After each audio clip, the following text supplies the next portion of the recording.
Alright guys, so I have been riding around on this bike a little bit to, try and maybe do some stunts and stuff like that and get used to it. And riding around I realized that this bike is way too tall for me to have any confidence level while trying to do wheelies and stuff. Like, I'm like on my tippy toes.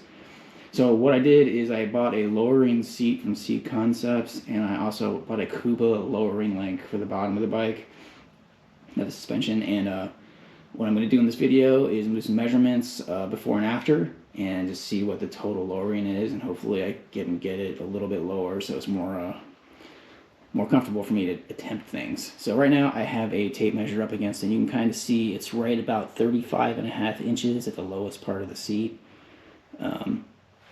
Get close up with that. See if we can get in there. So I think that's the stock we're starting at, and what I'll do is do some measurements with the seat first, and then I will do the link, and we'll just get a total on that. So after this, I'm going to go ahead and measure it without the seat, so you can see what the probable lowest I would ever get is.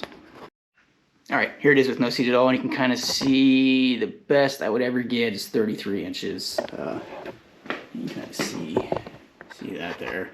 So as far as seats go, the best I'd ever get with, the thinnest seat ever is that. So now I'll do a couple videos of me sitting on the bike so you can kind of get an idea of where I'm at.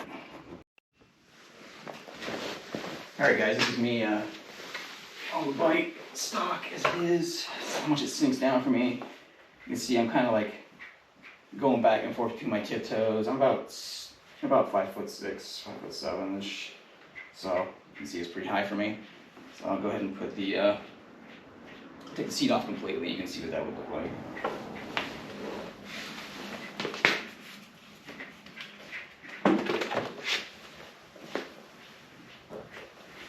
Alright, this is going to be the maximum lowest I would ever get with the maximum lowest seat. And I got my big toes down pretty firmly. Not for the balls of my feet yet, but it's definitely an improvement. Alright, and this is going to be it with the Seat Concept seat, the lowering seat. It actually looks pretty good, I think. Let's see.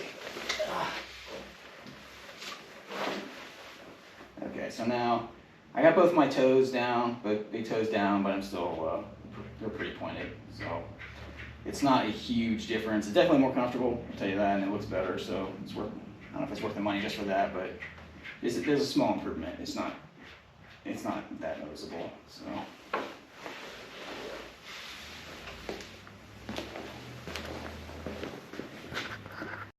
Alright guys, and here's the measurement with the Seat Concepts seat. I'm going to say it's right at 35 with no rider. So, close up here. Let's see this thing. Alright.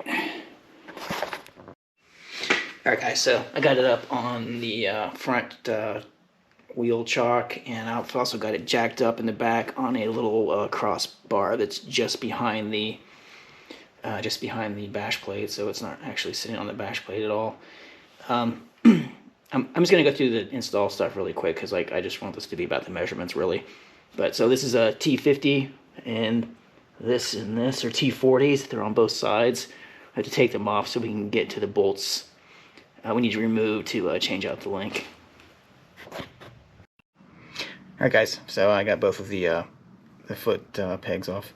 Next step is to remove a 19mm nut off of either side of this rear side of the lowering link, and then also there's a 10mm bolt in either side of this front pin, and you just want to remove both of them off of one side. Alright, so I'm actually working on the other side, but it turns out when you turn one side of this, the other side turns too, so I've rigged up a breaker bar here with another socket on this side. I got this 19mm one off on the other side. This 10mm one spins also. Unfortunately, it's got a star in the center of its normal hex head, so I'll be able to rig something out for this one too, because I do not have two of the right size, number 40 stars. Alright guys, so I got this the 10mm out of here with the washers on it, and 19 off of this one, and now I'm just going to drift these pins through, and that should release the link. All right, guys. So I got the big one out of the back. Something to know: it's really hard to do it. Like in the instructions, it says to have the bike off the ground a little bit, or jacked up, or I'm sorry, the rear tire off the ground a little bit. But if you look inside, you can see there's a lip once you get going, and if you get like halfway through, it gets totally stuck. And if you drop it down a little bit, you'll notice that the lip aligns. So I think maybe a little bit of weight on the rear tire is probably the right answer, because it was like really hard to get out. And as soon as I put a little bit of weight on the rear tire, this back one just came right out. So. Alright guys, so the front one came out super easy. You can kind of see the link is like hanging here right now, so I'm going to go ahead and prepare the new link and get ready to put it install it. Alright guys, this is a new link. Goes in like this. It's got a grease fitting. This would be the front of the bike here, this would be the rear. It's going to go in there like this. This is the old link. It's got no grease fitting and stuff. I did check, it's already greasing the bearings in there and stuff, and I'm not going to mess around with it because I know those bearings can come out. So I'm not going to pre-pump grease in here because I don't know if it'll poke the bearings out. But I'm going to go ahead and install the front part first. Alright guys, I got both the pins in. This the rear one and the front one. They both went in super easy once I jiggled the bike up and down on the jack until the holes were aligning properly. So it was way easier than getting it out once I realized you really got to move the rear end a little bit. So I'm going to go ahead and put the bolts on the other side. Alright guys, so now I'm going to go ahead and hit that thing with some grease now that everything's seated on the grease fitting. I got this Lucas mini grease gun. I already adjusted this so that it would fit on the nipple. So I basically use it, pull this back, and lock it off to the side. Take off the top. And I'm using this red and tacky grease. What I'm trying to do is remove the foil here. That off.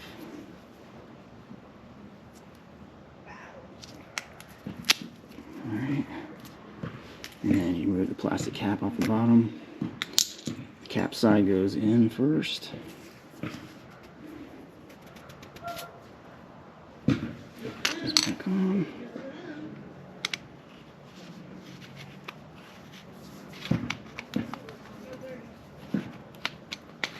Alright. Alright. It's on. Now I'm going to release this lock here. Alright. Alright, so it should be good to pump grease into the grease fitting now. Also, I'm down here doing this grease stuff. This needs to be torqued to 60 foot-pounds, and this needs to be torqued to 14 foot-pounds. Alright guys, so I went ahead and greased it up. I also had to loosen this little air valve thing here after I got it all sealed up. And I pump it until I saw grease kind of near the crest of it. And then tighten it back down, and then it would start flowing when I pump it after that. Alright guys, I got the foot pegs back on, these screws back in. I didn't have torque specs for those, so I just put them until they were tight. Until they're tight, they have kind of some residual thread locker on them. These ones here don't have thread locker on them, and they seem to be kind of attached. So if you're putting on one and it just keeps spinning, you're gonna need to have the other one on before it'll completely tighten. And I don't have torque specs for that either. Also, when I went to put the second one on, like there's like the housing was kind of like coming out a little bit, and it looked odd. But I guess I had pushed it when I was putting the other screw in, so I just kind of had to hammer that in a little bit. There's like just a protrusion, and then I could put everything back on and screw both sides. So now I'm going to go ahead and take this apart, and I'm going to do the final measurements and see what I got. Alright guys, one last step. I almost forgot, so we got to lower the front now. What they want is to have 3/4 of an inch showing here at the top of the forks on either side. That's 3/4 of 1 inch, not counting, it says the thickness of the turning knob, and I'm assuming it means this lip thing here. So when I'm going to do this right now, I got it on the jack to lift it up and down and stuff, and I'm still on the front stand. The torque on these when you put them back together on the top is 12.75 foot-pounds, and down here, these are 9 foot-pounds.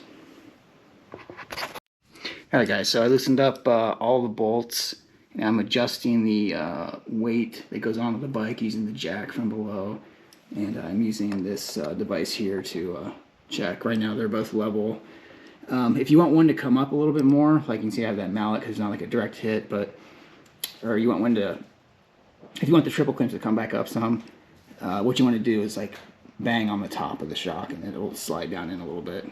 So that right now they're both exactly the same at 3/4 of an inch, and I'm tightening them up.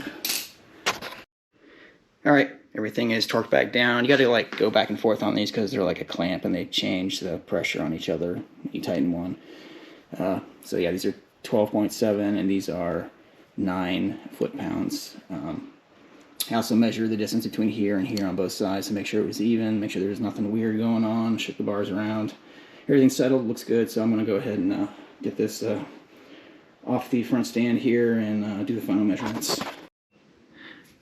Alright guys, this is the completed project. The front and the back have been lowered and the Seat Concepts lowering seat is on there. And it looks like it's about 33 3/4 inches low with the completely unloaded. So also the kickstand is still usable. It's pretty, it's standing up pretty well here, but you don't really need a new kickstand. See, it's almost vertical. So let me go ahead and hop on here and I will show you what kind of extra leg room I got here.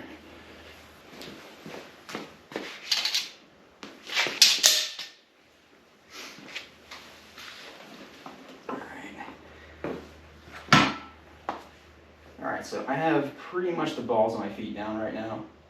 And also, initially when I did this, I only did the rear before I remembered to do the front, and I did some measurements on that too. You want to do the front because the front was like half the lowering. When I only did the rear, it was like not much at all, but when I matched it with the front, it was a significant difference. So don't like halfway do it. Just do the whole thing if you're gonna do it and get it done. So, also, I went ahead and reattached the fuel dongle that I took out. So I took out in the last video because I thought it was more about how it was stalling and why it was stalling, and I'm like 99% certain it was entirely that exhaust because the fuel dongle is supposed to make it richer down low, and that's where it was stalling while I was on the gas. So, alright guys, let's see what else. I think that's pretty much it. Yeah, so I appreciate you guys watching this. I hope if it helps you at all decide whether or not you want to make these purchases and lower your bike, please give me a like. So, thanks guys. Bye.